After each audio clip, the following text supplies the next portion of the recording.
Olá, boa noite. Que prazer estarmos aqui com vocês mais uma vez nessa noite. Esse é o projeto Falando de História.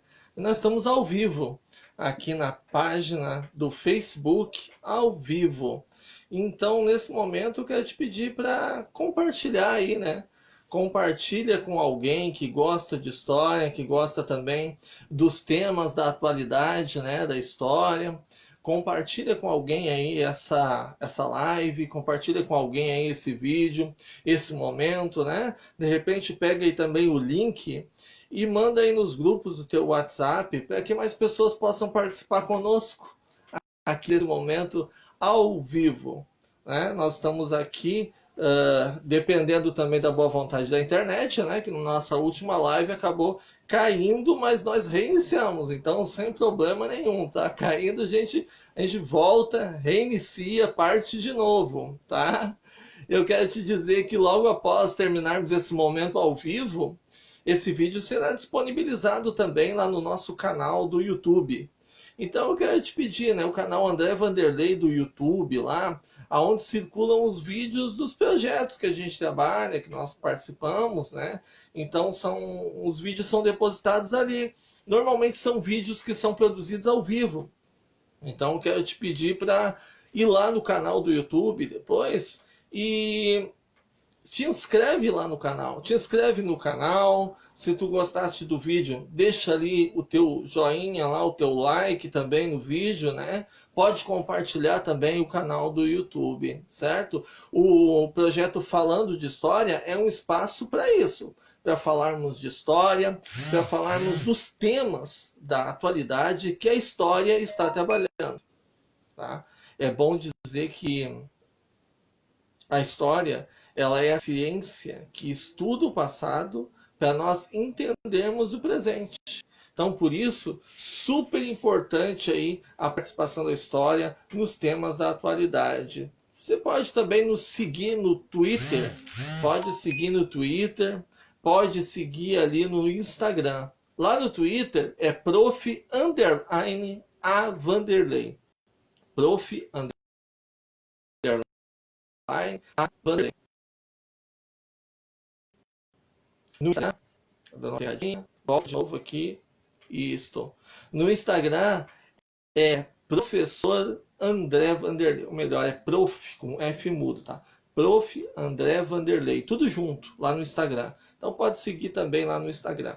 O nosso tema de hoje, que nós queremos trabalhar junto com vocês, é o racismo estrutural. O racismo estrutural sob o ponto de vista histórico, tá? Vai entrar também a questão do racismo institucional, sistêmico, mas principalmente o racismo estrutural sob o ponto de vista histórico. E eu quero trabalhar contigo esse tema, quero compartilhar contigo esse tema. Então depois tu pode ir também lá no YouTube, deixar lá o teu comentário, deixar a tua participação, né, a tua colaboração lá no YouTube, quando, né, o nosso vídeo entrar ali no YouTube. Aqui também na nossa live, aí, pode ir deixando os teus comentários. Tá? Assim, nós recebemos alguns recadinhos no e-mail, né, sobre a questão do racismo estrutural. E é por isso que a gente vai trabalhar um pouquinho hoje.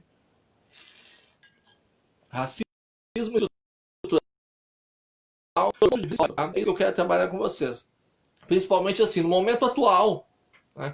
Nós tivemos aí, já fazem, foi na semana passada, né, a questão do assassinato aqui em Porto Alegre do jovem negro, né, uma situação ali no Carrefour, semelhante também ao que já aconteceu lá nos Estados Unidos e tomou a mesma proporção lá, uma proporção mundial, e aqui nós tivemos uma proporção já nacional, né, sobre o evento, mas muito importante, porque o evento aconteceu na véspera do Dia da Consciência Negra, né? Que foi no dia 20 de novembro.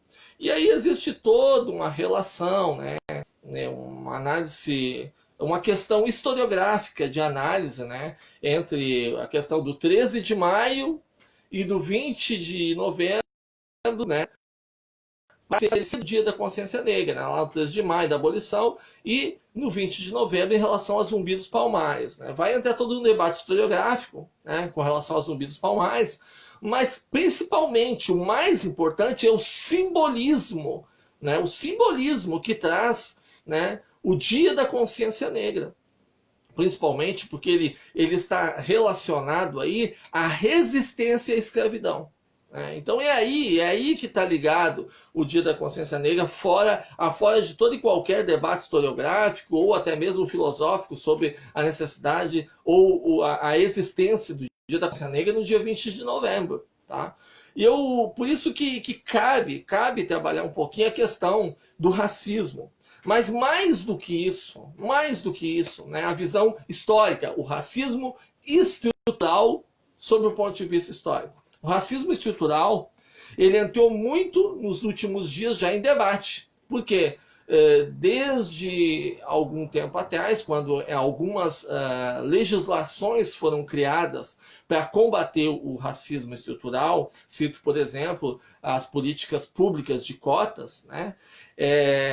Entrou em debate a questão do racismo estrutural, tá? E aí ele fica mais amplo, ele fica institucional e sistêmico. Mas aqui nós queremos nos ater pontualmente ao racismo estrutural sob o ponto de vista histórico. Senão a gente não vai conseguir, não vai ter tempo para toda essa abordagem, tá? É uma abordagem muito ampla e é uma abordagem principalmente, essencialmente delicada, tá?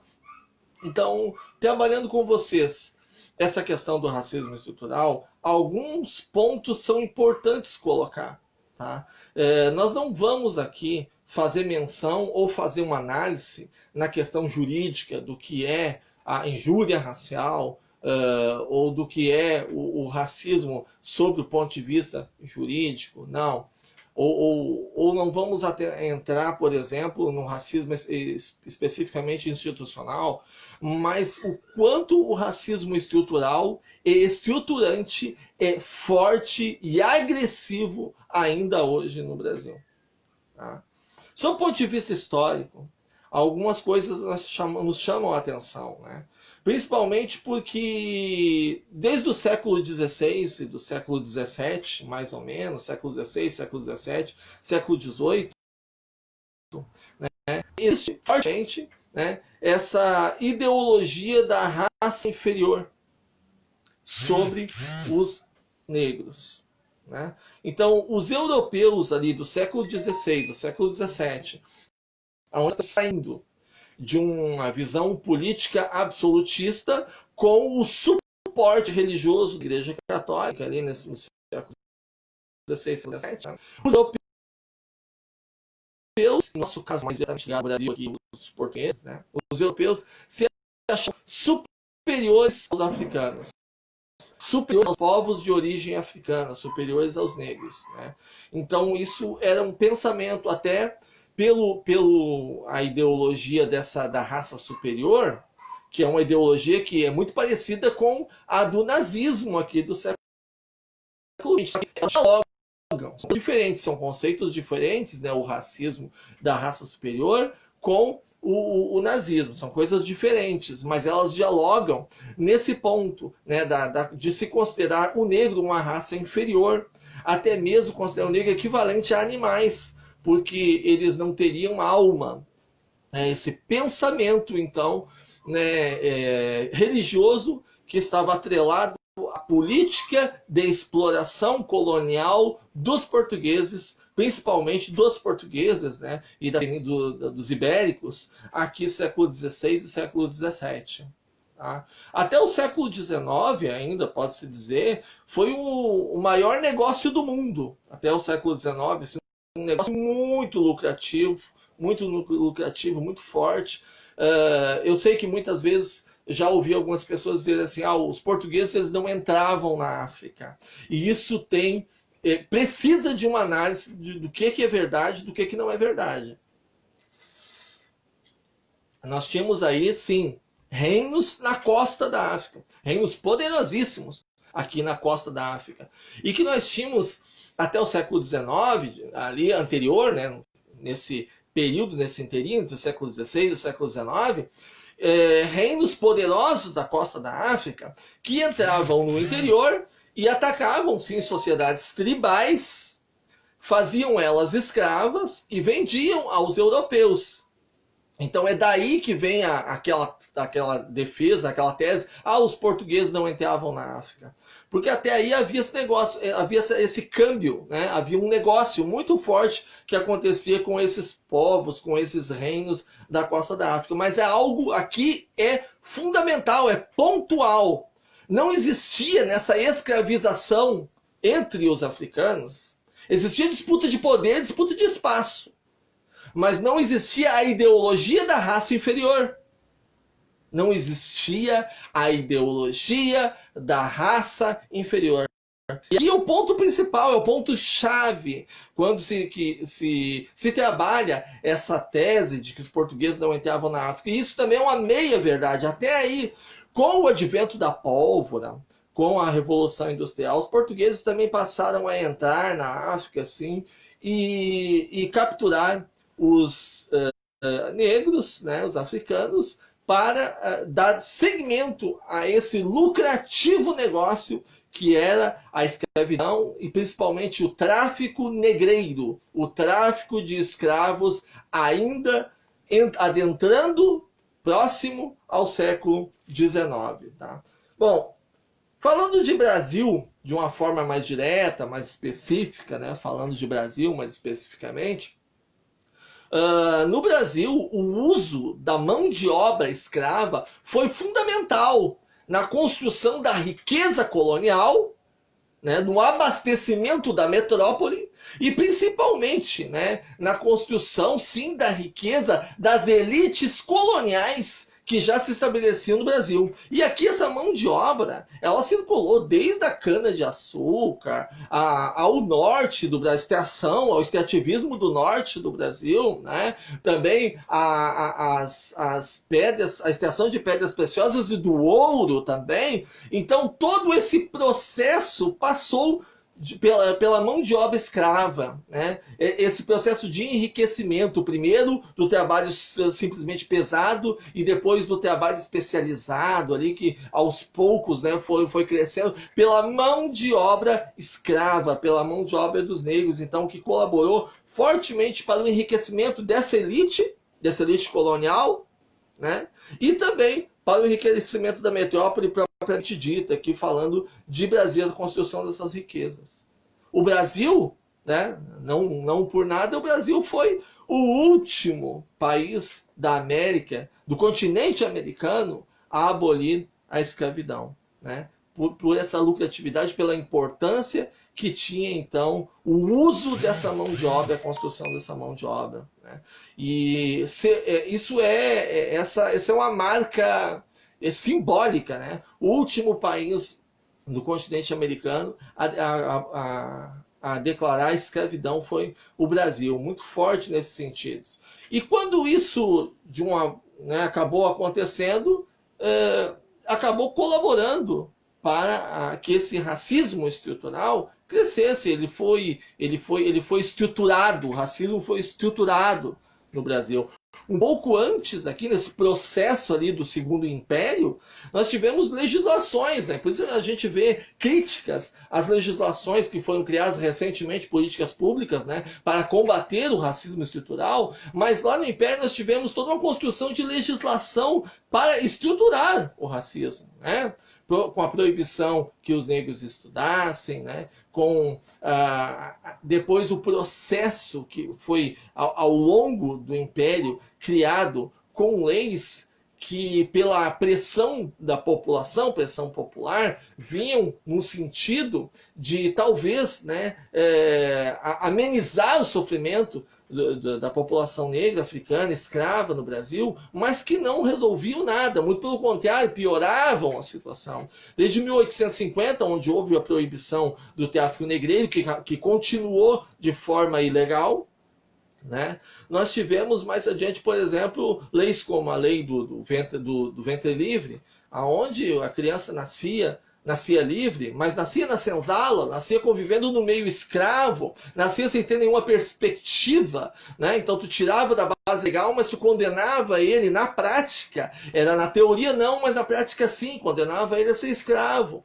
Né? Além do sexagenário, que soou quase como um deboche, né? Porque o escravo, submetido àquela mão de obra pesada, né? Sobreviver até se tornar um sexagenário era quase uma vitória, era quase um milagre, né? Para ele conseguir sobreviver até lá, se tornar um sexagenário. Então, assim, foram leis que acabaram, que não, pelo contrário, elas acabavam soando como um verdadeiro deboche, né? Nós vimos nesse período aqui, chegando já ao final do século, o governo imperial brasileiro muito desgastado politicamente, né? Toda a região aqui da América respirando república, né? Respirando república, respirando liberdade, e politicamente já muito desgastado o governo brasileiro por todas essas ações, e que, claro, eles dependiam do poder dos grandes latifundiários, dos grandes empresários que comandavam a economia, né? E eles diziam, então, que era muito necessário a mão de obra escrava para não quebrar a economia, né? E nesse momento, aqui chegando já ao final do século, na penúltima década do século, foi quase como uma jogada política mesmo do Dom Pedro, né? Colocar para que a princesa Isabel viesse, de uma forma ou de outra, a ser quem assinou de forma derradeira a lei da abolição, né? Porque ele estava, como desgastado, ele já estava jogando sobre ela a possibilidade, né, da população, então, ter ela como uma heroína, né? E talvez, né, manter por força populacional a princesa Isabel no trono após a saída do Dom Pedro. Mas não foi assim que aconteceu, né? O governo já estava muito desgastado. Nesse momento aqui, é importante nós observarmos que o racismo estrutural ele já estava muito bem consolidado, né? Nós não somos... e isso é importante dentro da história, né? A história, nós estamos hoje com os olhos de hoje, olhando para o passado, porque nós estamos de fora, né? Quem está de fora enxerga melhor, olhando para o passado para entender o que estava acontecendo, né, naquele cenário político no Brasil naquele momento, né?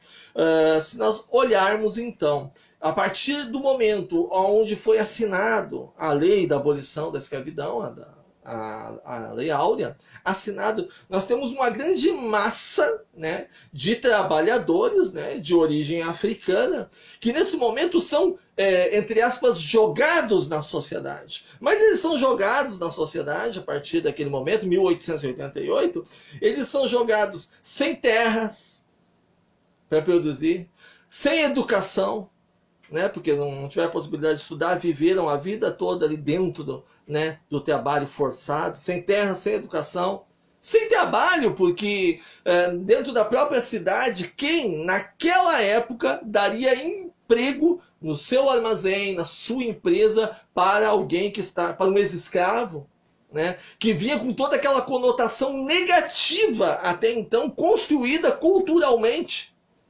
Então eles tinham naquele momento uma massa jogada na sociedade, jogada de pedrada. Tá? O que nós tínhamos aqui naquele momento? Uma grande quantidade de pessoas que tiveram que procurar, então, primeiro onde morar, né? E aqui nós temos, nesse momento aqui, nós temos a ida de muitos e muitas pessoas, por exemplo, para as regiões periféricas da cidade. Nas grandes metrópoles, por exemplo, a formação de favelas nas periferias, né, subindo os morros de regiões, por exemplo, como o do Rio de Janeiro, e dos arredores, né, da cidade do Rio de Janeiro, subindo os morros, o aparecimento aqui de favelas, né, de regiões de moradia, sem a mínima condição, sem qualquer condição de vida e de dignidade. Então, essa massa jogada na sociedade dessa forma. E de lá para cá, tá? Essa herança cultural, ao longo dos tempos, nós temos logo em seguida o advento da República. Nós temos a Primeira República, aonde nesse momento os grandes produtores rurais que comandavam a economia na época, né, eles então, junto com o governo republicano, eles patrocinam a vinda em massa dos europeus, dos imigrantes agora, alemães, italianos, né, japoneses lá no interior de São Paulo. Por quê? Porque nesse momento eles olham, nós tínhamos negros aqui que trabalhavam de graça, agora nós vamos ter que pagar salário, então vamos chamar alguém superior, né? Vamos chamar os europeus agora. Isso era a visão que se tinha, porque culturalmente essa marca se colocava sobre o povo africano. Foi um racismo que foi estruturado culturalmente e dentro da sociedade como um todo. E por isso a vinda dos imigrantes em larga escala, né? Nós já tínhamos, claro, antes disso, no final mesmo, logo depois da abolição da escravidão, nós tivemos a vinda dos imigrantes. Aqui no Rio Grande do Sul, muitos italianos e também alemães, né? Depois poloneses também, e depois, durante a Primeira República, né? Que se estendeu aí nas duas primeiras décadas, ali duas primeiras décadas, até a terceira década de 1900, né? Ali chegando mais e mais e mais imigrantes para ocupar esse espaço de mão de obra que até então era escrava. E nós temos aqui a construção desse cenário, do que nós chamamos de racismo estrutural. Tem muito mais coisa envolvida aqui agora, né? Nós não temos talvez mais tempo para abordar.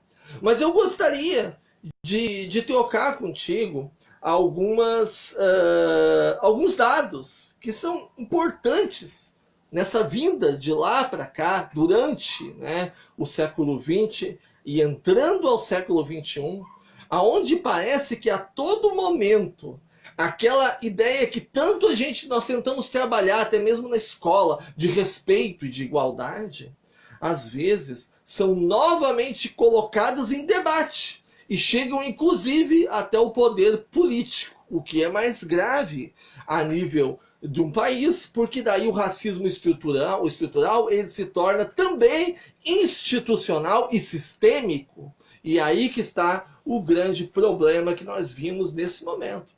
Queria trocar contigo alguns dados que são de extrema importância, dados do IBGE, que nos chamam a atenção.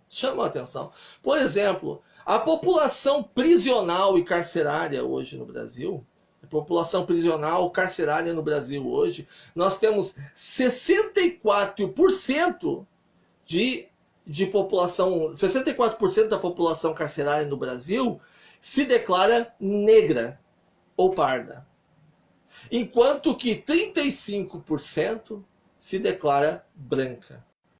E aí temos 1% de amarelos e indígenas. Olha a discrepância nesse dado. Por que será? Por que será? Isso não está no sangue. Isso não está na genética. Não. Isso está na estrutura, no racismo estrutural, na distribuição de oportunidades ao longo dos anos. Outro dado muito importante que eu queria compartilhar contigo, olha só que interessante.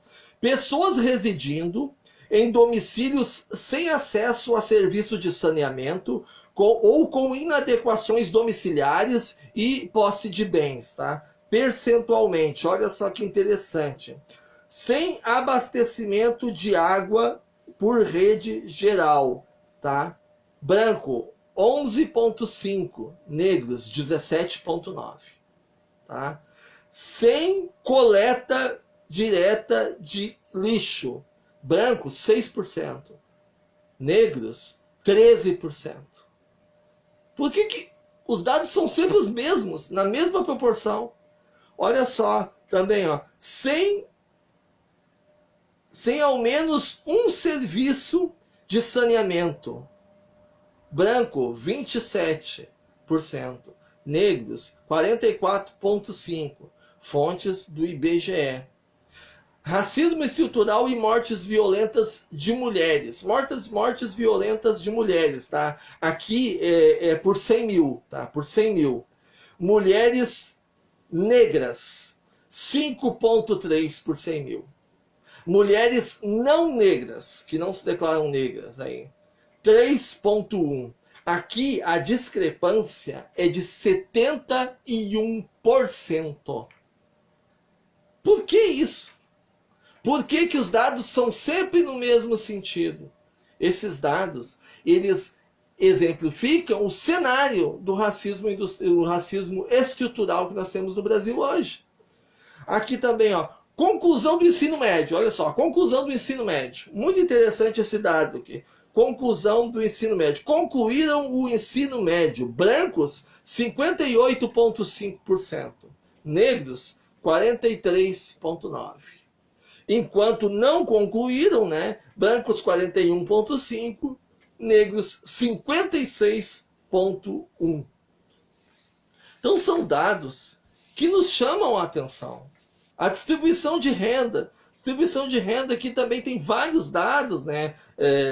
São vários dados que são cruzados, né? Distribuição de renda que me chamou bastante atenção também, olha só. Inferior a 5,5 dólares dia. Tá? Branco, 15,4. Negro, 32,9. Tá? Para ter só um dado da distribuição de renda. Taxa de homicídio por 100 mil jovens. Taxa de homicídio por 100 mil jovens. Olha só. Brancos, 34. Negro, 98,5. Por que que todos esses dados eles apontam na mesma direção? Por que será? Isso se chama uma dívida histórica cultural. Uma dívida histórica cultural que o Brasil tem, sim, com a população de origem africana, afrodescendente. Sim. E é a partir daí que se trabalha a questão do racismo estrutural. Tá? Para a gente não se alongar muito aí, eu pontuei só naquilo que me pediram, especificamente, tá? Naquilo que me pediram, tá? Nos dados que me pediram, eu pontuei aqui. Então pode ir lá no YouTube e deixa lá o teu comentário no YouTube, de preferência, que é onde a gente repassa para montar, tá? Também por e-mail. Pode mandar no Twitter também, ali, pode mandar também no Twitter, tá? Deixa lá as tuas participações, para que a gente possa trazer, então, esses temas históricos que são tão importantes para o debate, tá? Que são tão importantes para a atualidade. A história é isso, a ciência mais dinâmica, mais atual que existe, porque ela olha para o passado para explicar o presente. Hoje foi uma alegria ter podido estar contigo nesses minutos aqui, né? Reunidos, né? Ao vivo. E te peço, né? Passa para alguém. Passa para mais alguém esse vídeo, de preferência pega lá no nosso canal do YouTube, para que nós possamos juntos estar divulgando esse projeto. É o projeto Falando de História, porque vocês são pessoas inteligentes. Deus abençoe vocês!